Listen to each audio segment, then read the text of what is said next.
Construction sites पर जो सबसे खतरनाक हादसे होते हैं उनमें से कई क्रेनों से जुड़े होते हैं। तो आज हम बात करने वाले हैं क्रेन सेफ्टी पर। देखिए, ये एक ऐसा टॉपिक है ना जहां एक सरासी चूक और नतीजा बहुत ही भयानक हो सकता है। ये सिर्फ कहने की बात नहीं है, ये एक कड़वी हकीकत है।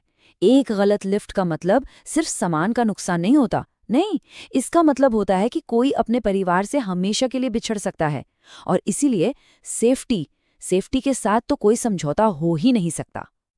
तो अब सवाल उठता है कि ये जानकारी आ कहाँ से रही है। तो देखिए, ये सारी बातें श्री हनुमंत गोडसे, जो कि एक बहुत ही अनुभवी EHS प्रोफेशनल है, उनकी ट्रेनिंग मटेरियल पर आधारित हैं। इसका मतलब साफ है, हम जो भी बात करेंगे वो किताबी नहीं बल्कि असली दुनिया के तजुर्बे पर बेस्ड होगी। तो चलिए शुरू करते हैं। हम एक सेफ लिफ्ट को ना 4 हिस्सों में देखेंगे। पहला, नींव, मतलब लोग और मशीन। दूसरा है एक्शन, यानी असली लिफ्टिंग का प्रोसेस। इसके बाद हम देखेंगे पर्यावरण के अनदेखे खतरों को। और आखिर में जो सबसे जरूरी है, मानसिकता, यानी ऑलवेज सेफ वाला माइंडसेट। तो सबसे पहले बात करते हैं बुनियाद की। देखिए, कोई भी लिफ्ट शुरू होने से पहले ना उसकी नींव एकदम पक्की होनी चाहिए।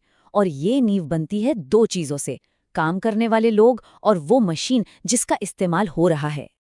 समझने वाली बात यह है कि एक सेफ लिफ्ट किसी अकेले का काम नहीं है, ये टीम वर्क है। इसमें 3 लोग सबसे अहम हैं।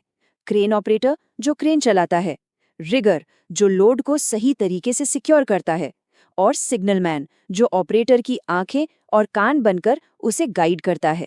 अगर इन तीनों में से एक भी कड़ी कमजोर हुई ना, तो पूरा ऑपरेशन खतरे में आ सकता है। हर बार, जी हाँ, हर बार क्रेन इस्तेमाल करने से पहले उसका इंस्पेक्शन करना ही करना है। ये कोई ऑप्शन नहीं है, ये बिल्कुल वैसा ही है जैसे एक पायलट उड़ान भरने से पहले अपने प्लेन को चेक करता है। कभी भी ये मानकर मत चलिए कि सब ठीक ही होगा, क्योंकि जब आप सैकड़ों फीट ऊपर हवा में इतना भारी वजन उठा रहे हों तो वहां अंदाजे की कोई जगह नहीं होती। तो ठीक है, नींव की बात हो गई। अब आते हैं असल काम पर, यानी एक्शन पर, लिफ्टिंग के प्रोसेस पर। यहीं पर आपकी सारी तैयारी की असली परीक्षा होती है। ये बहुत ज़रूरी सवाल है ना, कि हम ये कैसे जानें कि कोई लिफ्ट शुरू होने से पहले ही सेफ है या नहीं। क्या कोई तरीका है जिससे हम अंदाज़ा न लगाएं बल्कि पक्के तौर पर जान सकें? जवाब है हाँ, बिल्कुल है। और वो तरीका है लोड चार्ट। इसे आप क्रेन की बाइबल समझ लीजिए। ये चार्ट आपको साफ साफ बताता है कि क्रेन कितनी दूरी पर और किस एंगल पर कितना वजन उठा सकती है। आप यहाँ देख सकते हैं, जैसे जैसे क्रेन का बुम बाहर की तरफ जाता है, उसके वजन उठाने की कैपेसिटी तेजी से कम हो जाती है।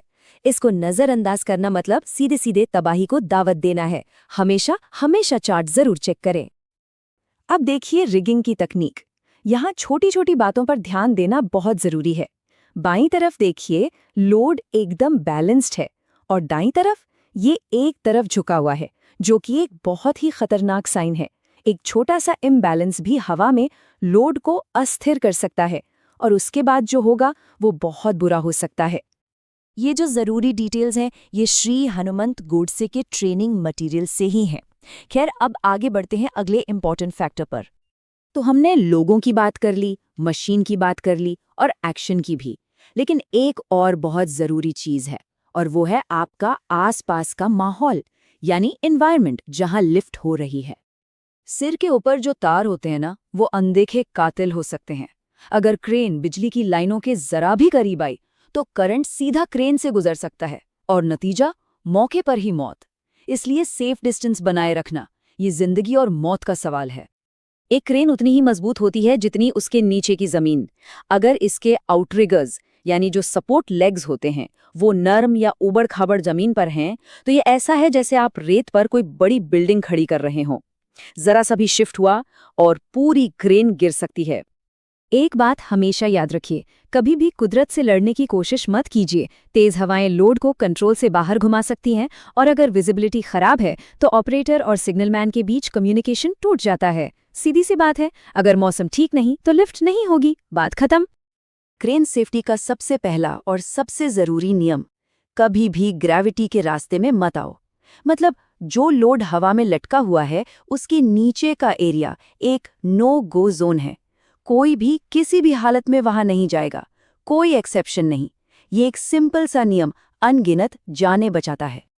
तो हमने सही लोगों की बात की, सही मशीन की और सही माहौल की भी, लेकिन इन सबको एक साथ जोड़ने वाली चीज क्या है? वो कौन सी गोंद है जो इन सबको चिपका कर रखती है? यही है हमारा आखिरी और सबसे जरूरी सेक्शन, सही मानसिकता। आखिर में सारी बातें इसी एक पावरफुल मैसेज पर आकर रुक जाती हैं। कोई भी लोड, कोई भी डेडलाइन किसी की जान से बढ़कर नहीं है। हर ऑपरेशन की बस एक ही प्राथमिकता होनी चाहिए, हर किसी का सुरक्षित रहना। तो चलिए फटाफट सब कुछ समेट लेते हैं। सेफ्टी आप समझिए एक चेन की तरह है। लोग, मशीन, प्लान और एनवायरनमेंट, ये सब उसकी जरूरी कड़ियां हैं। अगर एक भी कड़ी कमजोर हुई तो पूरी चेन टूट जाएगी और नतीजा बहुत ही भयानक हो सकता है।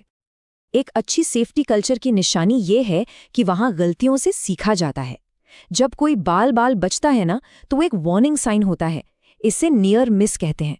इसकी रिपोर्ट करना बहुत जरूरी है, क्योंकि ये हमें मौका देता है ये समझने का कि गड़बड़ कहाँ हुई, ताकि हम उसे ठीक कर सकें, इससे पहले कि असल में किसी को चोट लगे। तो अब जब हम इसे खत्म कर रहे हैं तो एक आखिरी सवाल सोचना जरूरी है। किसी भी साइट पर सबसे जरूरी सेफ्टी टूल क्या है? सोचिए जरा। ये हेलमेट नहीं है, हार्नेस भी नहीं है, तो फिर क्या है?